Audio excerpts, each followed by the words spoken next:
এরকম পরিস্থিতির মধ্য দিয়ে রায়গঞ্জ মিউনিসিপালিটি চলছে। আমরা তাই চাষের জন্য ড্রেন সম্মুখ করা এই সময় না হলেও বৈজ্ঞানিক পদ্ধতিতে এই মুহূর্তে দাঁড়িয়ে উচ্চ ক্ষমতা সম্পন্ন পাম্প লাগিয়ে ওয়ার্ডে ওয়ার্ডে আপনারা দেখছেন যে রায়গঞ্জ শহরটা একটা ভাগাড়ে পরিণত হয়ে গিয়েছে। মূলত হচ্ছে সাফাই কর্মীরা নিয়মিত বেতন পাচ্ছে না, সেই কারণে তারা মাঝে মাঝে স্ট্রাইকে চলে যেতে বাধ্য হচ্ছে। তাদের বিরুদ্ধে আমাদের কোনো অভিযোগ নেই, তাদের দাবিকে আমরা সমর্থন জানাচ্ছি। নিয়মিত তাদের বেতন প্রদান করতে হবে, যার ফলে গোটা রায়গঞ্জ শহরের ময়লা তোলা হচ্ছে না।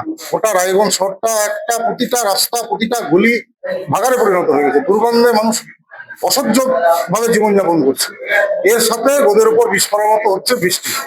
বৃষ্টি হলে শহরের একটা বিরাট অংশ 10 মিনিটের বৃষ্টি, কিন্তু 2 থেকে 3 দিন সেই জল দাঁড়িয়ে যাচ্ছে।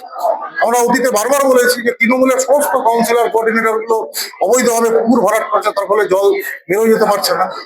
এই অবস্থায় প্রশাসকের কাজটা কি? প্রশাসকের কাজ এটা তো হতে পারে যে যেখানে জল জমছে পাম্প করে সেই জলটাকে বের করে দেওয়া যায়। প্রশাসকের কাছে আমরা পরিষ্কার বলছি, এই যে প্রত্যেকটা ওয়ার্ডে ওয়ার্ডে তৃণমূলের কাউন্সিলরদের 3টা 4টা করে পিয়েছে, তাদের এখনো বেতন দেওয়া হচ্ছে জনগণের ট্যাক্সের টাকা। কি কারণে তাদেরকে বেতন দেওয়া হচ্ছে? তাদের এতদিন কাজ ছিল তৃণমূলের হয়ে বিরোধী দলের উপর নজর রাখা, কোলাবাজি করা, কোথায় পুকুর আছে সেটাকে ভরাট করা। জনগণের টাকা এদেরকে কেন ট্যাক্সের পয়সা দেওয়া হবে? বরঞ্চ ওদেরটা না দিয়ে ওদেরকে বের করে দিয়ে যারা সাফাই কর্মী আছে, যারা পেনশনার্স আছে, যারা চুক্তিভিত্তিক কর্মী আছে, তাদেরকে প্রত্যেক মাসে বেতন দিতে হবে। এই দাবিতে সুনির্দিষ্টভাবে আমরা এসডিও সাহেবের কাছে এসছি, প্রশাসনের কাছে ডেপুটেশন দিতে। তাদের বকেয়ার জন্য হাইকোর্টে মামলা করেছেন, আমরা সেই মামলায় আমরা সহযোগিতা করছি। আন্দোলনকারীরা তাদের স্থায়ীকরণ, তাদের বকেয়া বেতন, তাদের অবসরকালীন সুযোগ সুবিধার ক্ষেত্রে যদি হাইকোর্ট বা সুপ্রিম কোর্টে যেতে চান, আমরা সিপিআইএম পার্টির পক্ষ থেকে আইনগতভাবে যা যা সহযোগিতা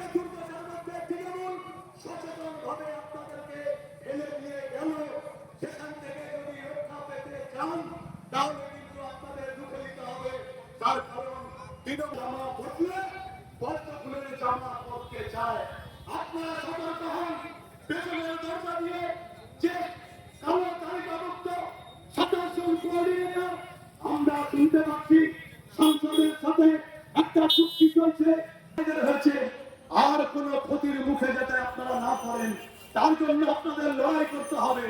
এই ভিডিওটিকে লাইক করুন, আপনার গুরুত্বপূর্ণ মতামত কমেন্টের মাধ্যমে আমাদের জানান এবং আমাদের চ্যানেলের ভিডিও সবার আগে দেখার জন্য ইউটিউবে গণশক্তিকে সাবস্ক্রাইব করুন, ফেসবুকে ফলো করুন এবং শেয়ার করুন আপনার পরিচিতদের মধ্যে। আমাদের চ্যানেলে আপলোড হওয়া ভিডিও নোটিফিকেশন পেতে বেল আইকনটি ক্লিক করতে ভুলবেন না।